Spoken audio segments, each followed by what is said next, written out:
Hello everyone. Removal of metallic foreign body from antechamber and management of traumatic cataract. A young male presented with large metallic foreign body embedded in natural lens with sealed corneal wound of entry.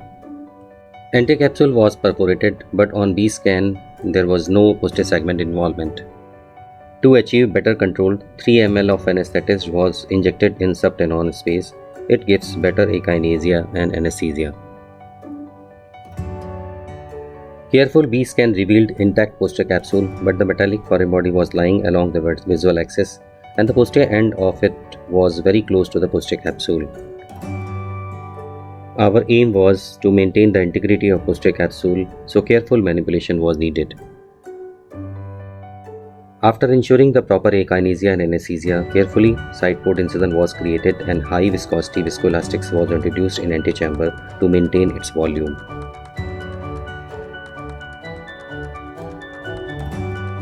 Then 2.2 mm clear corneal incision was also fashioned. Then antechamber was filled tightly again with viscoelastics. Then anterior end of foreign body was disengaged from the cornea. Care was taken not to move foreign body posteriorly towards the posterior capsule. With the help of second instrument, the foreign body was manipulated away from the posterior capsule, and with the help of forceps it was removed from the eye. Now under proper visualization, the amount of anticapsular tear was assessed. Fortunately, both ends of capsular tears were visible, so carefully the continuous curvilinear axis was initiated and completed. Achieving a good central continuous capsular axis is very important to get good centration of intraocular lenses, which is required to get maximum advantage of intraocular lens.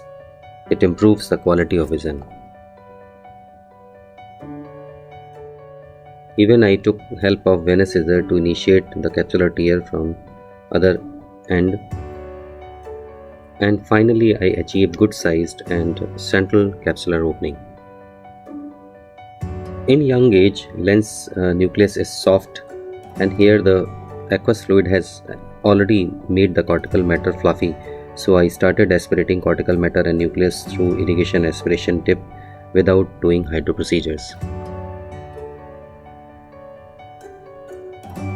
Since the corneal wound was leaking, so to avoid the fluid reaching to the microscope optics, assistant kept a sponge as a barrier. Aspirating cortical matter in such cases is the easiest part of the procedure. Capsular bag was clear and intact, and it was clearly visible, but my capsular opening was not exactly central, it was oval. After filling the capsular bag with high viscosity viscoelastic, I decided to implant hydrophobic single piece monofocal intraocular lens in the bag. I decided to redesign capsular axis so that it would cover the IOL all around.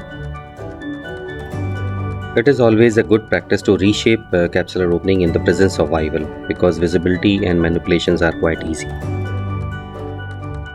For better quality of long-term visual outcome, the good centration of intraocular lens is the key to success.